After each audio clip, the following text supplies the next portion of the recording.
Praise the Lord. സ്നേഹമുള്ളവരെ, ഇന്ന് നാം വിചിന്തനം ചെയ്യുന്ന തിരുവചനം വിശുദ്ധ ലൂക്കായുടെ സുവിശേഷം 12-ാം അധ്യായം 49-ാം തിരുവചനമാണ്. ഭൂമിയിൽ തീയിടാനാണ് ഞാൻ വന്നത്, അത് ഇതിനകം കത്തി ജ്വലിച്ചിരുന്നുവെങ്കിൽ. അപ്പോൾ യേശു പറയുന്നു, ഞാൻ ഈ ഭൂമിയിൽ വന്നത് തിന്മയുടെ ശക്തികളെ തീയിട്ട് നശിപ്പിക്കാനാണ്. മനുഷ്യർ തിന്മയിൽ മുഴുകി ദൈവത്തിൽ നിന്ന് അകന്നു പോകുമ്പോൾ, ദൈവത്തെ മറന്ന് ജീവിക്കുമ്പോൾ വേദനിപ്പിക്കുന്ന അനുഭവങ്ങളും ഞെരുക്കുന്ന പ്രശ്നങ്ങളും സഹനങ്ങളും നമുക്ക് ദൈവം അനുവദിക്കും. ദൈവം അനുവദിക്കുന്ന ഈ സഹനങ്ങൾ തീ കൊണ്ട് പൊള്ളലേക്കുന്നത് പോലെയുള്ളൊരു അനുഭവം നമുക്ക് ഉണ്ടായെന്ന് വരാം. ഇവയെല്ലാം കർത്താവിൻ്റെ പ്രവൃത്തികളാണെന്ന ബോധ്യം നമുക്കുണ്ടാകുമ്പോൾ സഹനങ്ങളെ കൃപകളാക്കി മാറ്റാൻ നമുക്ക് സാധിക്കും.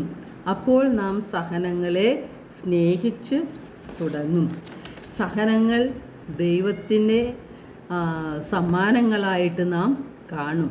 ഏശയ്യാ 48:10 ഞാൻ നിന്നെ ശുദ്ധീകരിച്ചു, എന്നാൽ വെള്ളിപ്പോലെയല്ല, കഷ്ടതയുടെ ചൂളയിൽ നിന്നെ ഞാൻ ശോധന ചെയ്തു. എനിക്ക് വേണ്ടി, അതെ, എനിക്ക് വേണ്ടി മാത്രമാണ് ഞാനത് ചെയ്തത്. അപ്പോൾ യേശുവിന് നമ്മെ സ്വന്തമാക്കുന്നതിന് വേണ്ടി യേശു ചിലപ്പോൾ സഹനങ്ങൾ അനുവദിക്കും.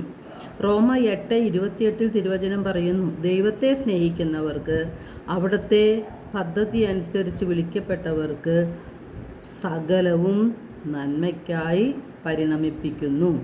അപ്പസ്തോല പ്രവർത്തനം 17:27 സഹനങ്ങൾ ദൈവം അനുവദിക്കുന്നത് മനുഷ്യർ ദൈവത്തെ അന്വേഷിക്കുന്നതിനും ഒരു പക്ഷേ അനുഭവത്തിലൂടെ അവിടത്തെ കണ്ടെത്തുന്നതിനും വേണ്ടിയാണ്. അപ്പോൾ നമ്മുടെ അനുദിന ജീവിതത്തിലേക്ക് നാം കടക്കുമ്പോൾ നമ്മുടെ കുടുംബത്തിൽ ജീവിത പങ്കാളിയിൽ നിന്നോ മക്കളിൽ നിന്നോ വേദനിപ്പിക്കുന്ന വാക്കുകളും അനുഭവങ്ങളും പ്രവൃത്തികളും എല്ലാം ഉണ്ടാകാം. നന്മകൾ ചെയ്തിട്ടും തിന്മകൾ ലഭിക്കുമ്പോൾ സ്വാഭാവികമായി മാനുഷികമായി നമുക്ക് നിരാശയും സങ്കടവും ദുഃഖവും എല്ലാം ഉണ്ടാകാം. എന്നാൽ നമ്മെ ദൈവത്തിൻ്റെ സ്വന്തമാക്കുന്നതിന് വേണ്ടി ദൈവം അനുവദിക്കുന്നതാണ് ഇവയെന്ന്, ഈ സഹനങ്ങളെന്ന് ബോധ്യം നമുക്കുണ്ടാകുമ്പോൾ നാം സഹനങ്ങളെ എല്ലാം കൃപകളാക്കി മാറ്റും. സഹനങ്ങളും നിന്ദനങ്ങളും ഒറ്റപ്പെടുത്തലുകളും രോഗങ്ങളുമെല്ലാം ദൈവം നമ്മുടെ നന്മയ്ക്കായി മാറ്റും.